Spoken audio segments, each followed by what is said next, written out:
किसी गांव में राजेश नाम का एक धनी व्यापारी अपनी माँ और बहन के साथ रहता था। राजेश बहुत ही सुलझा हुआ और नेक विचारों वाला लड़का था। साथ ही वह अपनी माँ को भी बहुत प्यार करता था। राजेश की बहन अपनी माँ के साथ घर के काम में बहुत मदद करती थी। कुछ दिन बाद राजेश अपनी बहन का विवाह कर देता है और वह अपने ससुराल चली जाती है। अब घर का सारा काम राजेश की माँ को अकेले ही करना पड़ता था। राजेश से अपनी माँ की यह हालत देखी नहीं गई और इसलिए उसने अपने घर में नौकर रख लिए। एक दिन राजेश की माँ ने उससे कहा, बेटा राजेश, अब मैं बूढ़ी हो चुकी हूँ, ना जाने जिंदगी के कितने दिन बचे हों। मरने से पहले मैं तेरा घर बसता हुआ देखना चाहती हूँ। ठीक है माँ, मैं शादी करने के लिए तैयार हूँ, बस तुम किसी पढ़ी लिखी लड़की से मेरा रिश्ता पक्का कर लो। राजेश की माँ ये सुनकर बहुत खुश होती है। वह रिश्ता करने के लिए लड़कियाँ देखना शुरू करती है। एक दिन राजेश के घर शहर से सीमा नाम की एक डॉक्टर लड़की का रिश्ता आता है। राजेश की माँ उस लड़की से अपने बेटे का रिश्ता पक्का कर देती है। कुछ दिन बाद दोनों की शादी भी हो जाती है। शादी होते ही सीमा पूरे घर को संभाल लेती है। यह देखकर राजेश की माँ चिंता में डूब जाती है और अपनी सहेली विमला के पास जाती है। अरे जीजी, बहुत दिन बाद आना हुआ, सब ठीक तो है? अरे विमला, क्या बताऊं, इस बहू ने न जाने कौन सा जादू कर दिया है मेरे बेटे पर। पहले तो मेरी हर बात मानता था, पर जब से शादी हुई है बहू के आंचल में मानो परमानेंट ही बंध गया है। भला ये कैसी बात हुई? तुम्हारे आगे तो आज तक किसी की भी ना चली, तो फिर ये बहू का चीज है? हाँ, पर ये बहू तो मेरी एक नहीं चलने देती और राजेश भी मेरी कोई बात नहीं सुनता। कुछ ऐसा करना होगा जिससे ये दोनों मेरे आगे पीछे घूमने लगे। अरे जीजी, तुम पूरी जायदाद अपने नाम काहे नहीं करा लेती? राजेश की माँ को विमला का सुझाव बहुत अच्छा लगता है और वह एक षड्यंत्र रचती है। राजेश की माँ जायदाद के पेपर बनवाती है और राजेश के पास जाती है। बेटा राजेश, ये तुम्हारे पिता की एफडी के कागज हैं। उनके जाने के बाद तो तुम ही इनके मालिक हो, इसलिए पढ़ लो और हस्ताक्षर कर दो। अरे माँ, तुमने पढ़ लिए ना, तो मुझे पढ़ने की क्या जरूरत? लाओ, मैं साइन कर देता हूँ। राजेश के हस्ताक्षर करते ही उसकी माँ खुशी से झूम उठती है। वह अपनी बहू सीमा के पास जाती है और उसे बताती है, बहू, राजेश ने सारी जायदाद मेरे नाम कर दी है। अरे माँ जी, ये तो बहुत अच्छी बात है।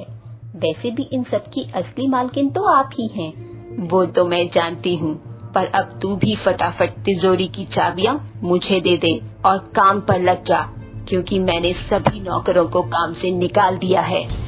सीमा अपनी सास का ऐसा व्यवहार देखकर बहुत अचंभित हो जाती है। वह तिजोरी की चाबियाँ अपनी सास को दे देती है और घर के कामकाज में लग जाती है। शाम को जब राजेश वापस घर लौट कर आता है तो सीमा उसे पूरी बात बताती है। पूरी बात सुनकर राजेश बहुत हैरान हो जाता है, पर सीमा को अपनी माँ की करतूत के बारे में नहीं बताता, ताकि उसकी माँ की इज्जत में कोई कमी न आए। सब कुछ वैसे ही चलता जाता है जैसे राजेश की माँ ने सोचा था। अब वह अपनी बहू को अपनी उंगली पर नचाती थी। एक दिन सीमा अपने पति राजेश से एक क्लिनिक खोलने की मांग करती है।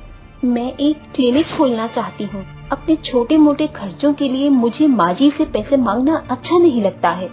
ठीक है, पर क्लिनिक खोलने के लिए पैसे तो माँ से ही मांगने पड़ेंगे।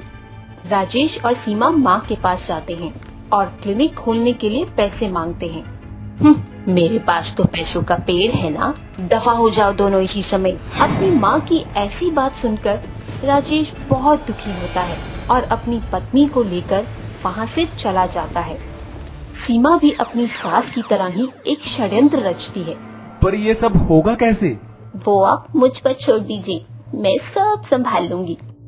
वह अपनी सास के पास जाती है और उसे बताती है कि सरकार ने बुजुर्गों के लिए हर महीने 5,000 रुपए पेंशन शुरू की है।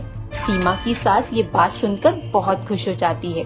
अरे बहू, ये तो तूने दिल खुश करने वाली बात बता दी। इसी बात पर जा कुछ मीठा पका दे। माँ जी, अभी आपको पेंशन मिली नहीं है, उसके लिए फॉर्म भरना होगा और हस्ताक्षर करने होंगे। पढ़कर कर दीजिएगा, फिर मैं इसे दफ्तर में जमा करा दूंगी। तू भी बहुत कामचोर होती जा रही है। भला इस उम्र में मैं कहाँ पढ़ लिख पाऊंगी। ला, मैं हस्ताक्षर कर देती हूँ। राजेश की माँ उन कागजों पर हस्ताक्षर कर देती है जो कि जायदाद के कागज थे। सीमा अपना क्लिनिक खोल लेती है। इधर राजेश की माँ को भी इस बात की खबर लग जाती है। आखिर इतना पैसा कहाँ से आया तेरे पास? कहीं मेरी तिजोरी में तो डाका नहीं डाल दिया? माँ जी, चुपचाप अपने कमरे में सोई रहो, कहीं मैं तुम्हें इस घर से बेघर न कर दूं। क्या क्या कहा तूने? मुझे निकालेगी? भूल गई क्या इस घर की मालकिन मैं हूँ। तुम थी, अब मैं हूँ। हाँ, जिस तरह तुमने मुझसे धोखे से हस्ताक्षर करवाए थे ना, उसी तरह सीमा ने भी तुमसे हस्ताक्षर करवा लिए। घोर कलयुग, अब बच्चे माँ बाप से धोखाधड़ी करने लगे हैं। देखो माँ जी, इसमें मैंने कुछ गलत नहीं किया, बस जैसे को तैसा हुआ है। अब भलाई इसी में है कि हमारे साथ मिलजुल कर रहो और हमें अपनी सेवा करने दो। राजेश की माँ बहुत शर्मिंदा होती है। वह अपनी बहू से माफी मांगती है और वह सब फिर से एक साथ मिलकर खुशी से अपना जीवन बिताने लगते हैं। अगर आपको यह वीडियो पसंद आया हो तो इसे लाइक कीजिए, चैनल सब्सक्राइब कीजिए और हमारे लेटेस्ट वीडियो सबसे पहले देखने के लिए बेल आइकन दबाना ना भूलें।